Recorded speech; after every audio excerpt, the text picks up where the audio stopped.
जीवन में एक व्यक्ति ने बहुत धन कमाया, संपत्ति कमाई, बहुत पैसे इकट्ठा किया, कारोबार बहुत बड़ा बढ़ा लिया, घर काफ़ी बड़ा था। और लेकिन क्या हुआ, उसके सर में चोट लग गई और ये भूल गया कि मैं कौन हूँ। हॉस्पिटल में एडमिट रहे, 1 डेढ़ साल एडमिट रहे, लेकिन ये नहीं पता लगा कि मैं कौन हूँ। और बाकी खाना पीना, देखना, उठना, बैठना, सारी क्रियाएं चल रही, लेकिन ये भूल गए कि मेरा किससे संबंध है, मैं कौन हूँ। ऐसा होता भी है अक्सर। कभी कभी इस तरह का दिमाग में चोट लग जाती है या याददाश्त एकदम हो जाती है, तो सारी क्रियाएं करते रहते हैं, लेकिन ये भूल जाते हैं मैं कौन हूँ।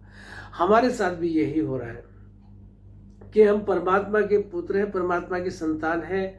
उस परमात्मा से हमारा संबंध है, इस आत्मा का जो हमारे भीतर समस्त क्रियाओं का संचालन करती है, जिससे हमारी आंखें, हमारे इंद्रियां, हमारे मन, हमारी बुद्धि ये कार्य करते हैं। वो समस्त जो कार्य होते हैं वो उसी परमात्मा की के अंश के आत्मा के कारण होते हैं, जिसके शरीर में रहने से ये समस्त क्रियाएं हो रही हैं। हम अपनी इंद्रियों से क्रिया कर पा रहे हैं, शरीर से काम कर ले पा रहे हैं, मन हमारा विचारों से युक्त रहता है, बुद्धि हमारी निर्णय लेती है। तो जिससे ये समस्त कार्य जिस माध्यम से होते हैं, मैं वो हूँ। केनोपनिषद में भी इस तरह की बात आती है कि ये जो चक्षु जिस दृश्य को देखते हैं संसार में, ना तो वो मैं हूँ और ना ये चक्षु मैं हूँ। चक्षु जिसके कारण देख पा रहे हैं, जिस सत्ता के कारण देख रहे हैं, मैं वो हूँ, यानी ब्रह्म। उसमें उपनिषद में आता है, केनोपनिषद में, कि मैं वो ब्रह्म हूँ। जैसे मैं एक छोटा उदाहरण लेके चलूँ, ये पेन मेरा है, मैं पेन नहीं हूँ। ये मोबाइल मेरा है, मैं मोबाइल नहीं हूँ। ये पुस्तक मेरी है, मैं पुस्तक नहीं हूँ। ये आंखें मेरी हैं, मैं आंखें नहीं हूँ। ये नासिका मेरी है, मैं नासिका नहीं हूँ। ये जिह्वा मेरी है, मैं जिह्वा नहीं हूँ। ये कान मेरे हैं, मैं कान नहीं हूँ। ये त्वचा मेरी है, मैं त्वचा नहीं हूँ। ये शरीर मेरा है, मैं शरीर नहीं हूँ। ये मन मेरा है, मैं मन नहीं हूँ। ये बुद्धि मेरी है, मैं बुद्धि नहीं हूँ। कितना सरल गणित है कि ये सब मैं नहीं हूँ, तो मैं कौन हूँ? मैं वही हूँ जिससे इन सब मन, बुद्धि, शरीर, इंद्रियां, ज्ञानेंद्रिय, कर्मेंद्रियां, इनका संचालन जिससे होता है, मैं वो हूँ। यानी उसके न होने से ये समस्त क्रियाएं, समस्त साधन, समस्त जो मन, बुद्धि, इंद्रियां, कर्मेंद्रिय, ज्ञानेंद्रिय और शरीर, उसके न होने से ये सब क्रिया विहीन हो जाए, ये सब अक्रिय हो जाए, ये सब मुर्दा हो जाए, मृत हो जाए, जिसके न होने से मैं वो हूँ। यानी मैं उस आत्मा को, ये अनुभूति कभी कभी हम कर सकते हैं। ऐसा नहीं है कि ये हमेशा हो सकती है या हमेशा नहीं भी हो सकती है। कभी कभी जीवन में घटित हो सकती है, कभी कभी वर्षों में घटित हो सकती है, कभी कभी सप्ताह में घटित हो सकती है, और कभी कभी 24 घंटे में, दिन में भी घटित हो सकती है। परंतु हमारी प्रायोरिटी क्या है, हमारी प्राथमिकता क्या है? क्या हम मानना, जानना चाहते हैं कि मैं कौन हूं?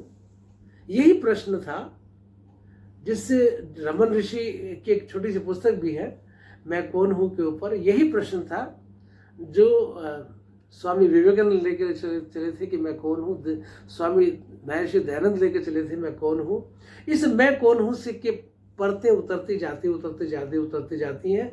बाद में जो सब कुछ नहीं रहता वो मैं हूँ, यानी ब्रह्म, परमात्मा, उसका अंश जीवात्मा मैं हूँ। तो इसको अनुभव कैसे करें हम? इसको अनुभव करने का तरीका क्या है? इसको अनुभव करने का तरीका है क्या कि ये तो हमें पता लग गया कि मैं कौन हूँ। मैं इंद्रियां, मैं शरीर, मैं मन, या साधन, या संसार, या वस्तुएं, या घटनाएं, या क्रियाएं, ये मैं नहीं हूँ। मैं क्या हूँ? इन सब के का साक्षी मैं हूँ। इन सबको इन सब से मुक्त जो है वो मैं हूँ। इन सब को, यदि हम इन घटनाओं को, इंद्रियों की, शरीर की, मन की, बाहर की, बुद्धि की, इन घटनाओं को हम एक बैकफुट पे जाके, जैसे क्रिकेट का प्लेयर होता है, कुछ बॉल आती है, उस बॉल को वो पीछे हट के खेलता है, बैकफुट पे जाके खेलता है।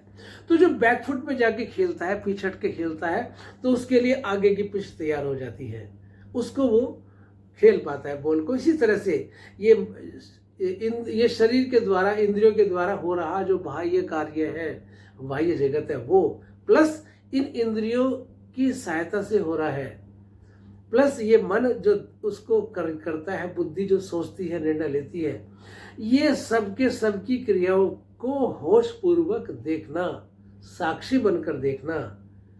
और ये कभी कभी 24 घंटे में घटित हो सकता है, असंभव नहीं है। ये साधना है, सरल है, बनी है, सबके लिए बनी है। तो क्या हुआ, ये माया और ब्रह्म का खेल है।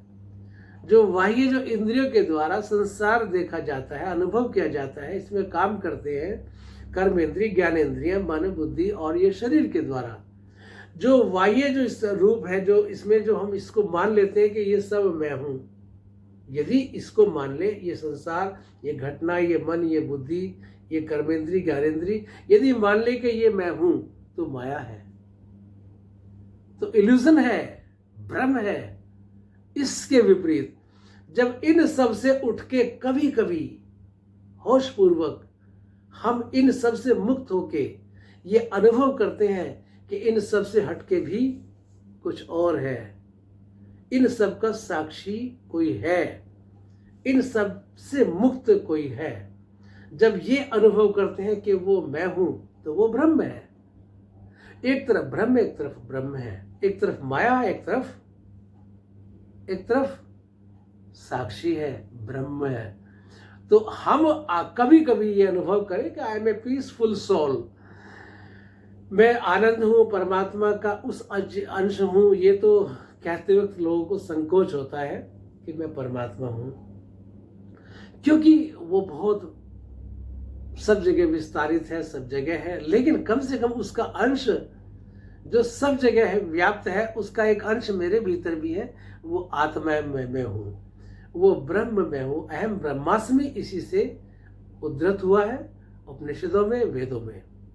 तो साथियों, आइए चले कभी कभी हम इस आध्यात्म की आनंद की यात्रा पे आगे की तरफ कुछ कदम आगे बढ़ाएं और होश पूर्वक भी कभी कभी जीवन को जीना सीखें। समस्त क्रियाओं को करते हुए बाहर से नहीं त्यागना, भीतर से त्यागना है। बाहर से अपना आप त्याग हो जाएगा, हम अपने मन से उन चीज़ों को छोड़ें, समझें और आगे बढ़ें। कुछ आध्यात्म में, आनंद में कुछ गोते लगाएं, उस परमात्मा की कृपा का आनंद लें, उसकी इच्छाओं के हिसाब से, उसकी इच्छाओं का पालन करते हुए हम एक के सब, हम जितने भी हैं वो जो ईश्वर करा रहा है, हम कर रहे हैं। जो काम हमें दिया उसको पूरी शिद्दत से, मन से, मानव योग से करते हुए हम ये अनुभव करें कि ये सब हम, इस सब के साक्षी हम हैं। मैं हूँ, वो मैं हूँ, वो कौन है? ब्रह्म है, अहम ब्रह्मास्मि।